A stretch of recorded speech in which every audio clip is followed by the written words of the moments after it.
Hello my lovelies, welcome to the channel where I discuss my nerdy hyperfixations or topics I wish to discuss. The first 2 episodes of HazbinHotel have dropped and I want to focus more on episode 2. As you saw from the thumbnail, this video is all about Lute and I plan to make another video talking about the V's and maybe Alistair. So if you're interested in seeing any of those, please smack the like button and turn on the bell notification so you are alerted each time I upload. Before we continue with this video any further, please keep in mind this is just a theory that is open to be proven incorrect. I'm not saying anything that's indefinite, and I'm not trying to leak further details of what's going on in the show. This is just a theory that I'm like hyperfixating on right now. If anything I say in this video does end up happening, it's just purely coincidence. With all that out of the way, I believe Lute is going to end up becoming a fallen angel. At the end of season 1, a lot of people were predicting that maybe Emily was going to be the next fallen angel, thanks to Sarah's warning that if Emily keeps questioning how heaven works, she might end up falling like Lucifer. However, at the end of Serpentia's courtroom scene, Sarah gave Lute strict orders that she is going to remain as a lieutenant and she must report to Abel, who is Adam's son, for those that don't know. Any action that deviates from what she's expected to do is going to be seen as treason. Jump the gun a little bit, let's talk about Lute's crash out during court, because this woman was falling apart at the seams. Like I said, I think we might get a fallen angel in season 2, and it's going to be Lute. At the end of the first season, a lot of people were banking on Emily to be the one who falls with how persistent she is and wanting to give the idea of redemption a chance because of her empathy for all the souls that were slaughtered during extermination.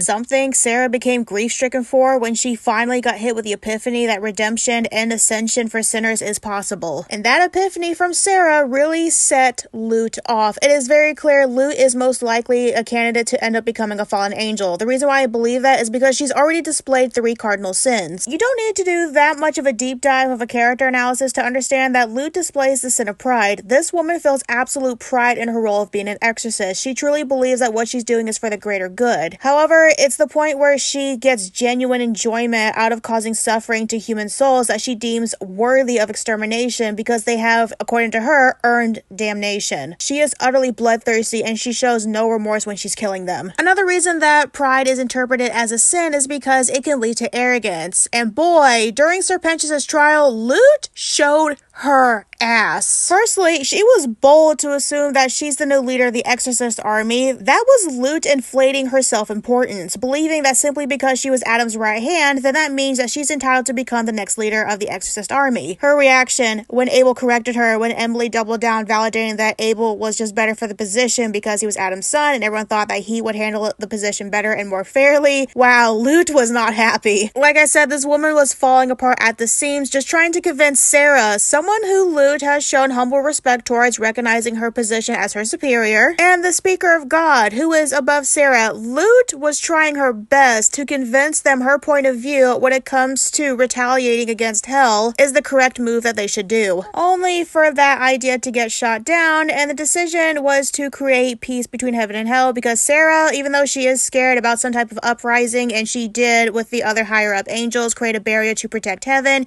and new souls had to go through strict security check. Understandable, with Sarah's position as a leader, she is scared. However, she's not in a rush to go out and commit war and just like go on a full-on slaughter, because she did have the epiphany that sinners can ascend and like atone and like become better. Sarah feels genuine remorse and grief for all of those potential souls that could have been saved, so no duh, she's not going to rush into like the war Lute wants to commit so badly. Lute's retaliation is desperation. She doesn't want a war, she wants an outright slaughter. Do you remember this line during the song Gravity? There's this line in the opening that said only a traitor would consider making peace. The fact that she's starting to see her heavenly higher-ups as traitors, putting them beneath her because they no longer agree with her and what she considers is the best move for heaven or what it means to stand with heaven, that is a form of arrogance. Lute is self-inflating her self-importance once again when she calls them traitors because they want to have a more peaceful reconciliation with hell. And sure, this like mending bridges, trying to form a bridge of peace between heaven and hell, that might have just been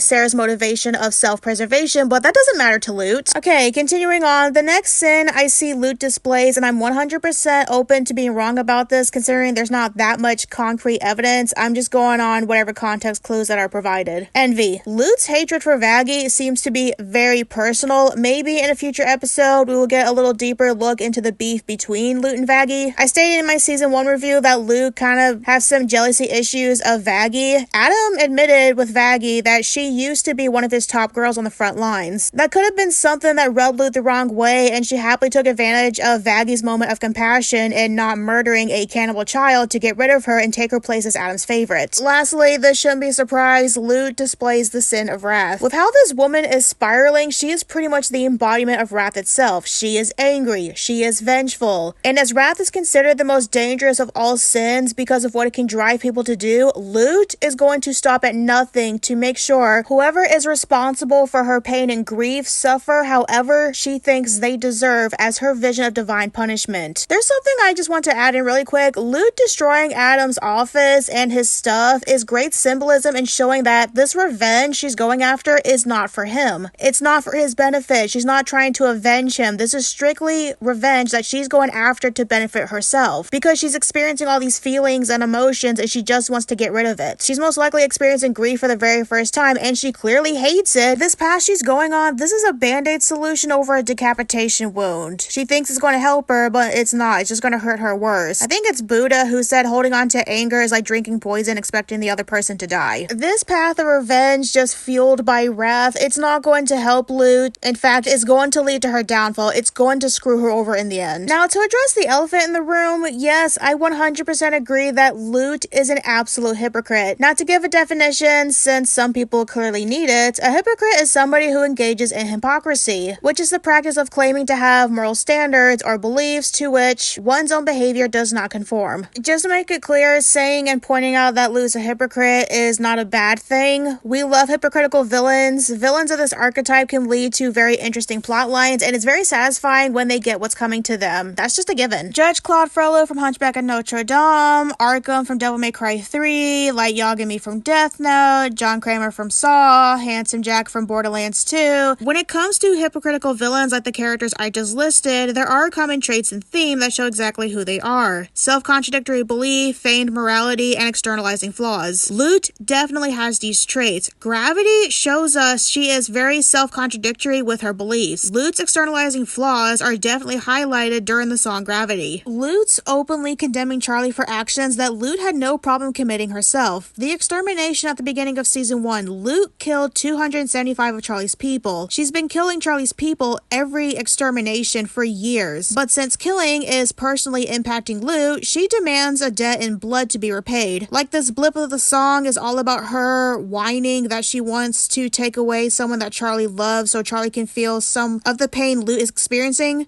Girl, Charlie started this redemption process because it breaks her heart watching her people get slaughtered every year. She is currently feeling the grief of loss after the death of Serpentius. She's already hurting. She's been hurting. She's felt this pain. You just feel entitled to get your lick back because you're personally affected by the same actions you're more than happy to inflict on other people. I did make sure that I will link in the pinned comment addressing Lute's feelings for Adam to show that there's understanding of where this extreme reaction from her is coming from. Just because Lute had feelings for Adam, that does not mean her motives are pure. They are tainted. The symbolism of Lute destroying Adam's office and trashing his stuff shows complete disregard for him. With her mouth, she's saying she wants revenge for him being taken away from her, but her actions of destroying his stuff shows how this revenge is more for her, not for him. Now, I've already made another short on this, on the fact that Charlie was the one who spared Adam. She had full intentions of letting Adam live and leave to go back to heaven, and the fact that Lute saw who was on top of Adam. She saw Adam's killer, but why does Lute blame Charlie? Just to quickly sum up what I said in this short, because I really do not want this video getting 20 minutes long, Charlie was the one who was starting to break the mold of the status quo of how the afterlives work. If Charlie never did that, Adam would still be alive, so that's why Lute is so focused on Charlie. Do I think Lute will kill Charlie? No. Now, there is something my friend Knight pointed out over on TikTok when she stitched my video. Lilith's deal with Adam possibly might involve Charlie not being harmed when it comes to extermination. Lute wanting to target Vaggie still honors that deal, but it still causes some harm to Charlie. Lilith is confirmed to be a slow burn character, so we're probably not going to get much of her this season or what's behind their deal. I'm just going off the assumption that Lilith probably made a deal with Adam involving extermination so she can get into heaven, but with the stipulation that her daughter does not get harmed. Although it seemed like Adam did have full intentions to kill Charlie, so we're gonna have to wait and see what Lilith's deal was. Going back to focusing on Lute, in Gravity, Lute makes her intentions pretty clear that she wants to kill Vaggie to hurt Charlie by taking away someone that Charlie loves because she sees that Charlie is at fault for taking away the man that Lute wishes she got stretched out by. Which again, this is her hypocrisy because Lute was more than happy to hold down Vaggie and want to render her helpless, so she had a front row seat to Charlie getting killed by Adam at the end of season 1.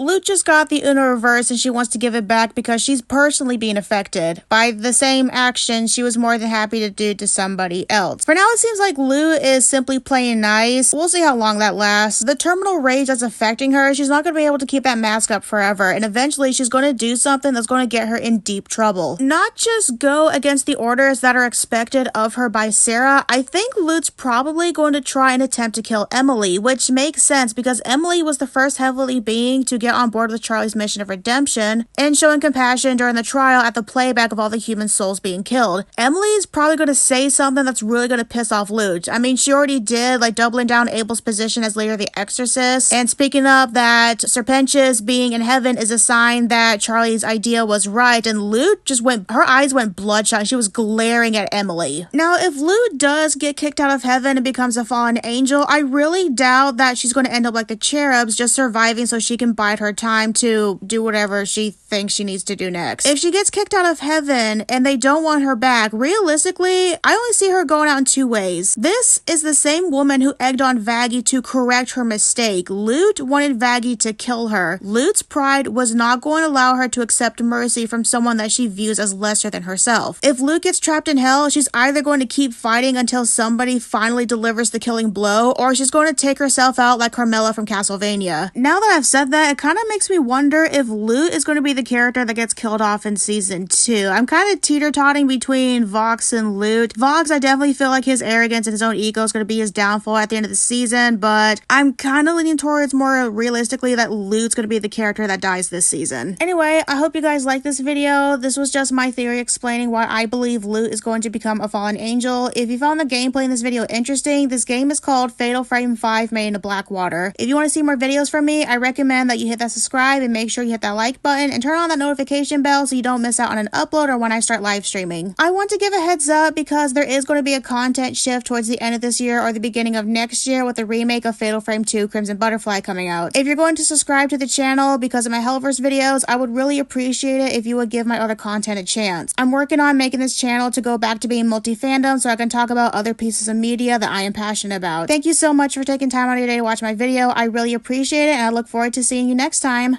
Bye-bye!